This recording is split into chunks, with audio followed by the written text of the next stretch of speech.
Hey guys, welcome to Grounded Roots Healing. I'm Jason, and I took a little bit of a break from filming, vlogging, whatever the hell this is. Things were difficult for the last week or so, or maybe even longer, and there just seems to be a lot of energy floating around in the environment. And I've reached different levels on this understanding. And frankly, I'm slightly disappointed as to where the rest of the world is. So that's a very cryptic description, but let's see if I can clarify any of this. So I was reading a book, resting, being forced to rest by the universe. My body just doesn't want to do anything, and there's a lot of bloating and like physically water retention. Just don't feel good. I didn't sleep again. I had another couple of sleepless nights, and finally last night I got some sleep. So I felt pretty good today, and with that came a bunch of clarity as to why this happens. Okay. So I'm up here at the hospital because my son got ill again. And he's in our abysmal system here waiting for treatment. So I figured I'd make a video because it's been hard to find out the time or any space to do it. And when I was reading the said book that I just mentioned, the topic of Kintsugi, I believe that's how you pronounce it. It's the Japanese art of putting back together broken, what would you call it? China. So if a mug or a cup or something was dropped, they would put back together the cup using a mixture of glue and gold glitter in the glue. So it's very expensive, and the concept is it's an art form. So you're putting back together this broken piece of what is the name of this stuff? What is wrong with me? My brain is just not working. Porcelain dinnerware. I don't know what the hell you call it. China.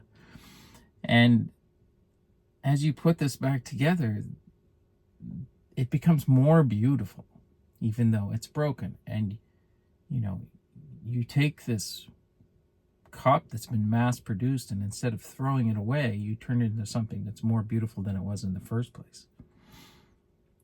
So the author of this book discussed this topic, and it had me thinking about it in regards to our culture and how we just throw things away, and also as an allegory to us as humans. So, we're all broken. Absolutely. And many of us are broken in so many ways, with pieces missing and so many cracks that there may as well be none of the original cup left. So, but in my opinion, the cups that are more broken in Kintsugi actually are more beautiful when they're put back together. The assembly process is much more challenging, but the end result is more beautiful than the less broken cup. Now, with that analogy, we're all walking around this planet leaking. So we're a loose amalgamation of chips of porcelain pushed back together, and these vessels, our bodies, our mind-body complexes, our whole system, the soul included, are holding this thing. And, you know, maybe there's chips and major holes and cracks. And in order to, the concept of you can't pour from an empty cup. Okay, so what does that mean? This means you can't help anyone else or give anything else from anyone until you fill your own cup of energy, of life force, of chi. This is the concept of all of this new age and, well, old age, to be honest. I mean, chi is an ancient Chinese concept. The life force. You know, this is what every religion in the world is based around. And in the West, as I was speaking with my mother-in-law, we call this joy, in my opinion. So at least that's what she refers to, joy. She says she likes to do things that find her joy. Well, I would rephrase that and say that things that bring me high vibrational energy. Okay. But, like I said a minute ago, we're all just amalgamations, loosely consolidated cups. We're not stuck together. These vessels are designed to hold the chi, or the life force, or the joy, as she likes to call it. And if we have nothing but cracks, where is this going to go? It's going to pour out the sides. You're not going to be able to fill your cup. And if you can't fill your cup, how can you help filling someone else's? You can't physically do it. All of these cracks, well, they're analogous to all the trauma and damage and behavioral patterns that we continue to propagate. And we're unhealed. So these cracks are unhealed, which means we can't fill them up and we can't help anyone else. And the worst part of this is everyone is going around with a broken, bloody cup. There's cracks in everyone. Not everyone, but the vast majority of us. Now, I've spent the last year understanding what this is and finding ways to heal those cracks. That's what this last 12 months has been. That's what learning about breathwork has been. Sound baths, meditation, shamanic journeying, hypnosis. The list goes on and on and on. I've done nothing but learn this year. Employ these practices and, I believe, re-heal those cracks. So I'm looking at myself after all of that work and having healed a lot of cracks, not all of them, but I feel I'm finally able to hold some of this joy, some of this chi, some of this life force.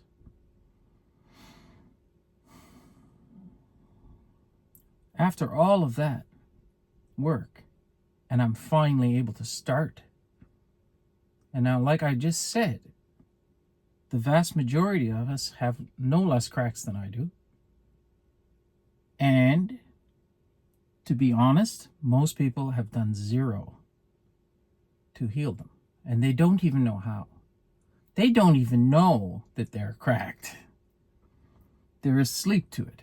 So the awakening, in my opinion, is the concept of, is awakening to the concept that we are these vessels that are broken.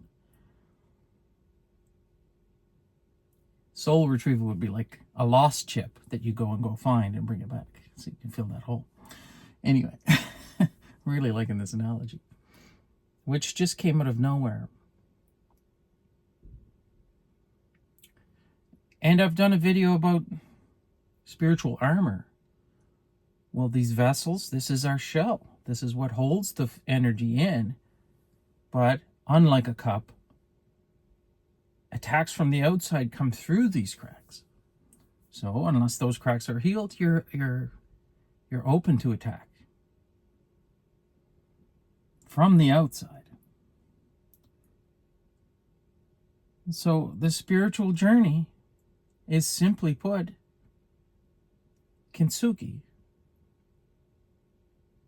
But it's Kintsugi of the soul, of the body, of the mind, of the whole vessel. Making yourself whole again, so that you are capable of not only filling your cup, but getting it to the point where it starts to overflow. And anyone around you that has started to repair their cup can fill from your energy. But here's the trick. You don't have unlimited energy. You don't have unlimited chi. You can fill your cup and have it overflow. But if you start pouring from your cup, you will drain yourself very, very quickly. And this is where the concept of learning to say no and set boundaries, and all of that is just to reserve your chi, your joy, your energy. So to hold on to it, because you're not overflowing yet. And like I said, if you don't have all these cracks healed, you will never be overflowing. And it just became so clear today.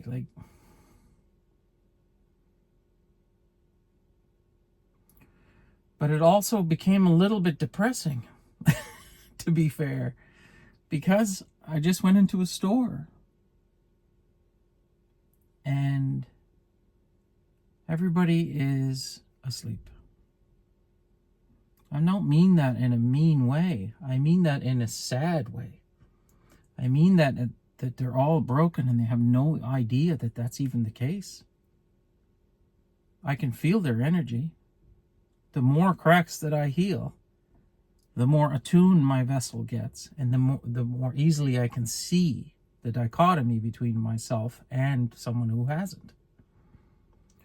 Your senses become sharpened, and everything becomes clearer, and you can finally see. You get this veil or fogginess lifted off your vision, and you get to see reality for what it is. But again, if I thought that I was alone in this would be hell on earth.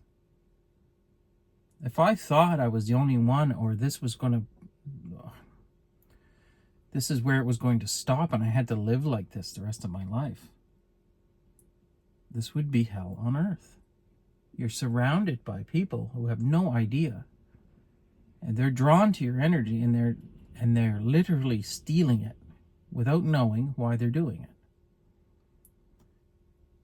So this is why people who have spiritual awakenings become recluse. Because this environment out here, wow, there's just so few. I don't often run into anyone in the outside environment that adds energy to me. So why would you want to go out and do anything? This becomes the challenge. You turn into a hermit. You don't want to go there, because I just went into that store for 15 minutes, maybe. I looked around. I had people pushing me out of the way. I could feel their tension in their heads. They're yelling at people on the phone. It's just insane. There is no chill. There's no energy to be had out there. So all you do to yourself when you go in these environments is drain yourself. That is it. Now, finding a place where you can go, it's quite difficult. You know, we go to Reiki sessions and sound baths, and these people are wonderful, and you end up leaving there and feeling revived. But everywhere else that I've been in this world,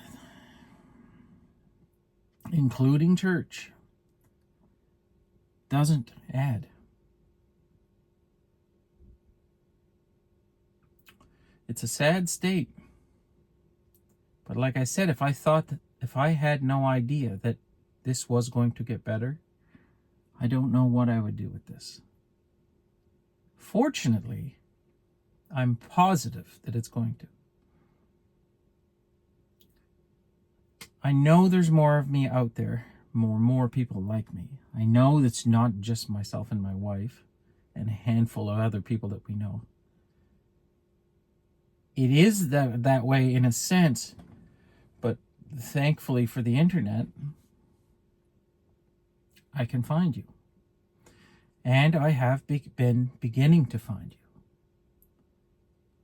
I have 295 subs, which blows my mind. Now, of the 295 people, I would suspect if you've clicked on my videos and felt the need to subscribe to my channel, something I'm saying is resonating with you. And if something I'm saying is resonating with you, you have started the path. You are on the path. Some of the shit that I've been saying might not make sense. And that's fine. All that means is it doesn't make sense yet. Because, to be fair, 12 months ago, none of this would have made sense to me. Like, not an iota of it. So, there's hope. We're finding each other. Things are getting better. It's just, it's going a bit slower than I would have hoped. However, as with any technological adoption curve, they call them S-curves. That's because they're shaped like an S. They start off extremely slow, and the stuff becomes extremely expensive and difficult to produce. And as adoption starts to happen and people start buying it, they find ways to manufacture it cheaper, and then it takes off. And you go from being a linear curve of slow growth to straight up, where in 1 year, everybody has one after that. So, not unlike an S-curve in technological advancement or adoption of things, like this electric car, for example, which I know is on an S-curve, it's bound to start going. However, when you're at that first stage, it feels linear. And I contest that it feels extremely linear right now. It's slow, slow, slow, slow. But once you get past that break point and it starts climbing, the awakening process is going to accelerate, and it's going to get crazy. And maybe I'll be wishing for the days when it was a little bit slower. I have a sneaking suspicion that that's the case. Anyway, I think we'll leave it there. Yeah, so, like I always say, I hope this video finds you well. I love you all, and we'll see you tomorrow.